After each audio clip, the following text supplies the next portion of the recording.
भीष्म की प्रतिज्ञा। साथियों, मैं आपका सूत्रधार एक बार पुनः आपके बीच रणभूमि पॉडकास्ट लेकर उपस्थित हूँ। यदि आप बच्चों को महाभारत के इस युद्ध से परिचित कराना चाहते हैं तो आज ही playranbhumi.com से रणभूमि कुरुक्षेत्र बोर्ड गेम खरीद सकते हैं। पौराणिक चर्चाओं के लिए हमारा टॉक शो कहीं सुनी को YouTube पर जाकर सुनें और अपना ज्ञान वर्धन करें। चलिए 7वें दिन की युद्ध का आरंभ करते हैं। समेट कर जटाओं में क्रोध की शिखाग्नि, समेट कर जटाओं में क्रोध की शिखाग्नि, मृत्यु की संभावनाएं समस्त आर पार कर, कृपाण की कटार की गांडीव के प्रहार की, सज्ज हूं मैं कब से धार, तेज तर्रार कर, भ्रकुटी पे ज्वाला धरे, सोते हुए सिंह का, धैर्य आजमाने की कदापि मत सोचना, सुन लो सारे शत्रुओं ये याचनाएं आखिरी, आज मेरा मार्ग किसी हाल में न रोकना। शिवांशु कमल नामदेव ने अपनी इन पंक्तियों में जो भाव कहे, ठीक ऐसे ही भाव 7वें दिन की शुरुआत में भीष्म ने दुर्योधन के सामने प्रस्तुत कर दिए थे। भीष्म ने दुर्योधन को आश्वासन दिया कि आज के दिन पांडव सेना को नाको चने चबाने पर विवश कर दूंगा। इसके पश्चात भीष्म ने सेना को मंडल व्यूह में तैनात किया। पूरी कौरव सेना अस्त्रों और शस्त्रों के साथ सजी हुई खड़ी थी। इसके उत्तर में युधिष्ठिर ने वज्र व्यूह में अपनी सेना को तैनात किया। युद्ध प्रारंभ हो चुका था। आज दोनों सेनाएं रक्त पिपासु हो चुकी थीं। आज के दिन अपने शत्रु को अधिक से अधिक क्षति पहुंचाने का उद्देश्य योद्धाओं की धमनियों में कूच कर चुका था। युद्ध के आरंभ होते ही अर्जुन ने ऐन्द्रास्त्र का प्रयोग करके कौरव सेना के व्यूह को भंग कर दिया और कई योद्धाओं को यमलोक का मार्ग दिखाया। ये देखकर भीष्म ने स्वयं अर्जुन पर आक्रमण किया। दूसरी ओर द्रोणाचार्य और विराट का भीषण संग्राम शुरू हो चुका था। जब द्रोण ने विराट के सारथी को मार दिया तो विराट पुत्र शंख ने विराट को अपने रथ पर बिठा लिया और दोनों पिता पुत्र द्रोण का सामना करने लगे। परंतु द्रोण के क्रोध के आगे आज किसी की एक ना चलने वाली थी। द्रोण ने विषधर सर्प के समान एक बाण प्रत्यंचा पर चढ़ाया और शंख की ओर छोड़ दिया। इसका परिणाम ये हुआ कि बाण शंख की छाती को चीरता हुआ उसका रक्त पीकर धरती में समा गया। शंख वहीं ढेर हो गया और उसने अपने प्राण त्याग दिए। इसी भय के कारण विराट वहां से भाग खड़े हुए। एक ओर शिखंडी और अश्वत्थामा आपस में भिड़ चुके थे। जब अश्वत्थामा ने शिखंडी का धनुष काट दिया तो शिखंडी एक चमचमाती तलवार लेकर अश्वत्थामा की ओर भागा। इसके उत्तर में अश्वत्थामा ने शिखंडी पर कई बाणों की वर्षा की, लेकिन शिखंडी ने सभी बाणों को तलवार से ही काट दिया। परंतु यह बात अधिक समय तक नहीं रह सकी और अश्वत्थामा ने शिखंडी की ढाल और तलवार को भी काट दिया। इस पर क्रोधित होकर शिखंडी ने तलवार अश्वत्थामा की ओर फेंक दी। कई बाणों से घायल होकर शिखंडी बाद में सात्यकी के रथ पर बैठ गया। सात्यकी राक्षस अलम्बुस से लोहा ले रहा था। अलम्बुस ने राक्षसी माया से सात्यकी पर अनेकों बाणों की वर्षा कर दी, जिसके पश्चात सात्यकी का अद्भुत पराक्रम देखने मिला। सात्यकी ने अर्जुन से जो ऐन्द्रास्त्र की शिक्षा ली थी उसका प्रयोग करने का समय आ चुका था। ऐन्द्रास्त्र का संधान करते ही अलम्बुस बुरी तरह घायल हो गया और भययुक्त होकर वहां से भाग गया।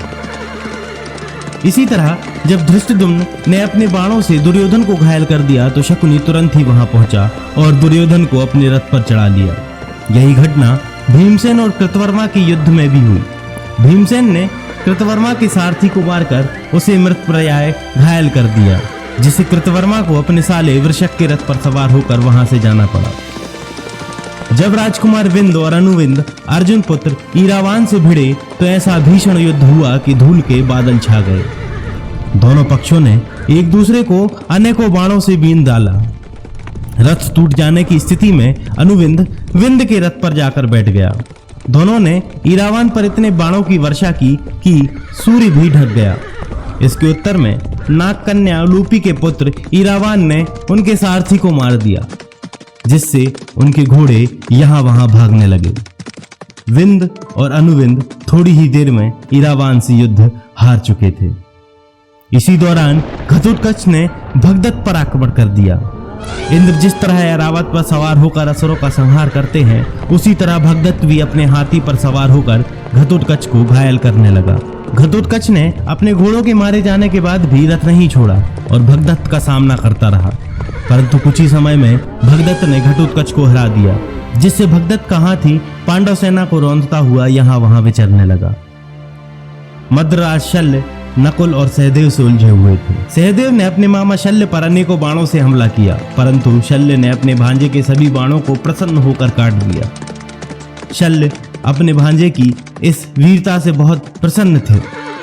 इसके उत्तर में शल्य ने नकुल के चारों घोड़ों को मार गिराया, जिससे नकुल को सहदेव के रथ पर बैठना पड़ा। सहदेव ने कुपित होकर एक बाण शल्य के ऊपर छोड़ा, जिससे शल्य रथ के भीतर ही गिर पड़ा और मूर्छित हो गया।